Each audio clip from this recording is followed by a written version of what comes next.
S'entraîner en musculation, c'est top pour obtenir un physique qui te plaît et une santé optimale. Mais tous ces exercices peuvent aussi finir par te donner des douleurs, notamment lombaires, si tu négliges certains muscles stabilisateurs. En particulier, tes abdos profonds et plus précisément, ton transverse. Dans cette vidéo, je te montre d'abord les bases pour bien l'engager, puis on enchaîne avec 6 exercices niveau débutant pour le renforcer efficacement. La première étape consiste déjà à réussir à contracter les abdos profonds et non pas votre grand droit. Donc la première chose à faire, ça va être déjà d'inspirer, d'expirer et de réussir à contracter ce muscle-là. Si vous ne savez pas comment contracter correctement votre transverse, il y a deux options qui peuvent être intéressantes. La première consiste à prononcer le son S, ou alors de faire comme si vous expiriez en soufflant dans une toute petite paille. Personnellement, cette deuxième option, je l'apprécie pas tellement puisque je trouve que c'est beaucoup trop lent. Le mieux pour moi reste soit de réussir à le faire, on va dire naturellement, soit de le faire en prononçant le S. On inspire et on expire en faisant le S.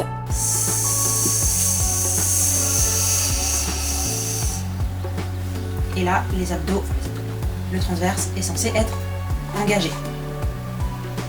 Autre chose, pour les exercices qui vont suivre, il y a différentes versions concernant la colonne vertébrale. Il y a la version disant de laisser sa cambrure naturelle, de ne rien chercher à contrôler. Et il y a une version qui dit de neutraliser la colonne. En ce qui me concerne, je conseille de neutraliser. Alors neutraliser, ça ne veut pas dire arrondir totalement la colonne et aller à l'encontre de notre cambrure. Évidemment, ça ne veut pas non plus dire de cambrer à fond, mais tout simplement de la neutraliser, d'essayer d'enlever légèrement, d'enlever un petit peu de cambrure en hop, comme si on voulait rentrer le sacrum, le dernier os, vers nous. Hop, comme ça, pas plus, ou alors vraiment juste essayer d'avoir le dos de la colonne vertébrale à plat. Si je ramenais le sacrum vers moi, voilà, ça me fait contracter mes fessiers, c'est pas un souci.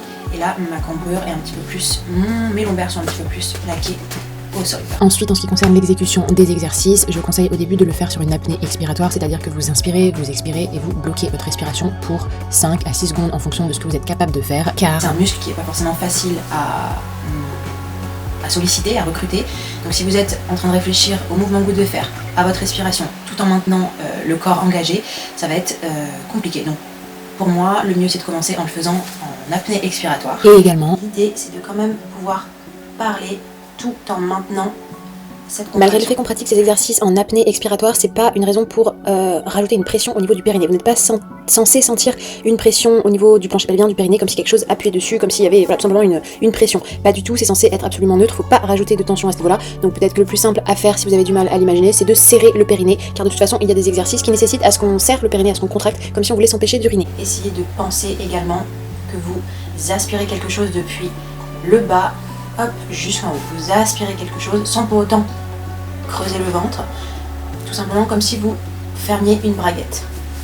Autre chose, si pendant les exercices le grand droit prend le dessus, ça fait comme un petit dôme qui apparaît ici, c'est que soit vous n'arrivez pas suffisamment bien à contracter les abdominaux profonds, le transverse, soit l'exercice est trop dur, finalement encore trop dur pour vous, ou alors c'est que vous commencez à fatiguer. donc un petit exemple de ce qu'il faut justement éviter d'obtenir. Voilà, ça c'est quand le grand droit prend le dessus. C'est pas ce qu'on cherche à faire ici.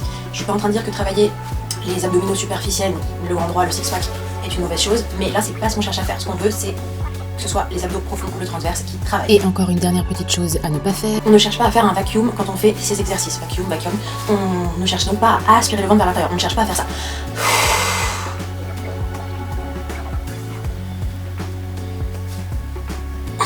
Voilà, c'est pas ça qu'on cherche à faire. Après vous avoir bien saoulé avec toutes ces explications, on va enfin pouvoir commencer.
on va, en gardant les pieds au sol, évidemment les mains au sol, tout simplement lever en fait les deux genoux.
Si tu te demandes à quel moment faire ce genre de circuit, le mieux c'est de le faire avant ta séance de musculation parce que c'est un muscle qui a tendance à se fatiguer plus rapidement, donc tu risquerais d'avoir du mal à le recruter en fin de séance, surtout si c'est la première fois que tu tentes de faire ça.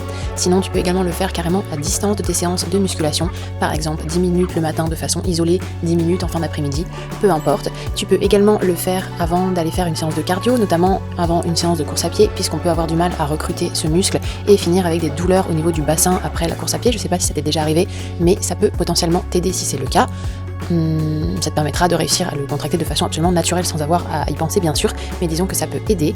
Et en ce qui me concerne, ça m'arrive aussi de le faire parfois avant une consultation pour essayer de rester pour essayer de stabiliser un maximum mon bassin, mes lombaires pendant mes séances d'ostéopathie.